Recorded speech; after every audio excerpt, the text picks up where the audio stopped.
Anime is one of the most versatile mediums out there, with its ability to tell incredible stories via insane, or sometimes ordinary, superpowers, mechs, sports, and, of course, schoolgirls. Before we begin, be sure to subscribe to MojoPlays and click on the links in the description to vote on upcoming content. It's no surprise when iconic anime series make their transition into video games, or even get their start as card games or more adult-oriented forms of media. However, when it comes to capturing that anime magic in a bottle, there's one particular game franchise that comes to mind. Let's talk about Persona. We know the games aren't actually based on an anime series, but there's just so much anime influence in each one of them. Dating back to 1996, the games generally focus on a group of high school students and their ability to summon persona, creatures that represent each character's inner psyche. The style of the game is like a not-so-secret love letter to anime as a whole. This goes beyond the animation, but it does fit in with everything that's streaming on Crunchyroll right now.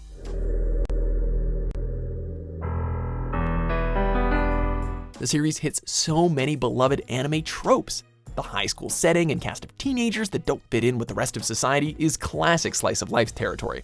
You spend just as much time studying and stressing over what club to join as you do level grinding. In fact, those activities are a vital part of level grinding. The better you are as a person, the easier it is to socialize with others, and socializing with others ups your persona. You know about it, don't you? Think of every shonen or shoujo anime and the bonds of friendship message, because you aren't getting that high rank persona without maxing out some social links first. The Persona series is basically a dating sim disguised as a dungeon crawler, complete with a blank slate character who's supposed to represent the viewer, or in this case player, as they experience the fantastical world. What they think of us doesn't really matter. Then there's the characters, each one filling the anime archetypes we know and love. The chosen one, the best friend, the lovable tough guy, the energetic friend always cheering on the team, the prim and proper friend who would never break the rules. Until they need to be broken, of course. The pretty preppy girl, the mysterious one.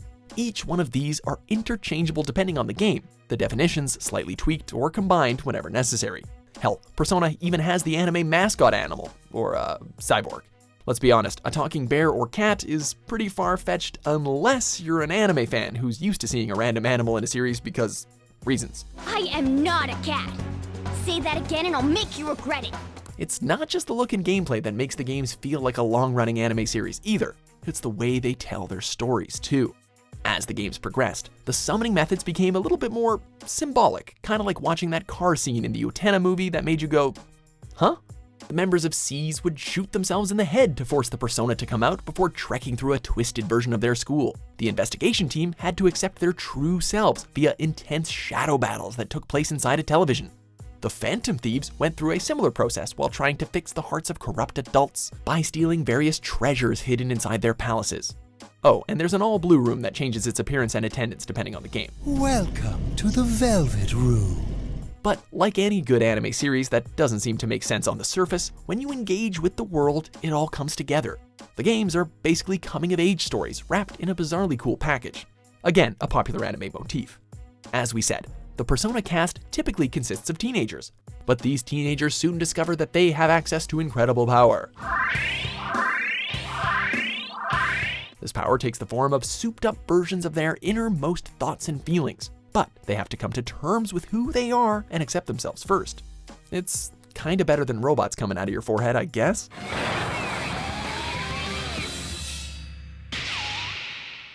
Each persona is unique to each character, embodying their traits and using them to combat whatever malicious forces the group has to face.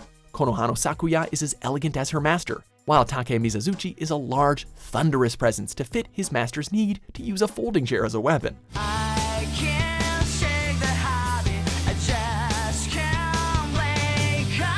The persona also tend to be some kind of interpretation of historical or religious figures.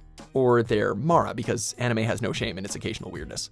The end goal in the games is to, of course, save the world, but the kids usually have to defend it from people who have gone off the deep end with their own set of destructive abilities. In most cases, those abilities are the exact same ones as our heroes, creating a dialogue of power can go either way, it just depends on how it's handled.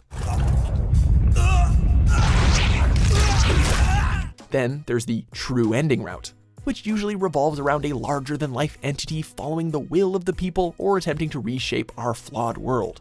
It's all presented on a larger-than-life scale full of enough symbolism to make Shinji just suck it up and get in the damn robot. If you're going to do it now. If not, then leave. The games are basically a mashup of multiple anime genres, from heartfelt, comical slice-of-life stories to high-action series with insane adversaries that represent something deeper than their huge health bars. Anyone please accept me? More importantly, the games tell their stories well, with relatable characters facing some surprisingly hard-hitting social issues and treating them with the respect they deserve. The franchise shows just how engaging anime-inspired properties can be, and its homage to the medium makes it the greatest anime video game franchise of all time. Our hearts are one, right, Sensei? Thanks for watching Mojo Plays. Be sure to subscribe and click on the link in the description below to check out our suggestion page and vote on what content you'd like to see us cover next.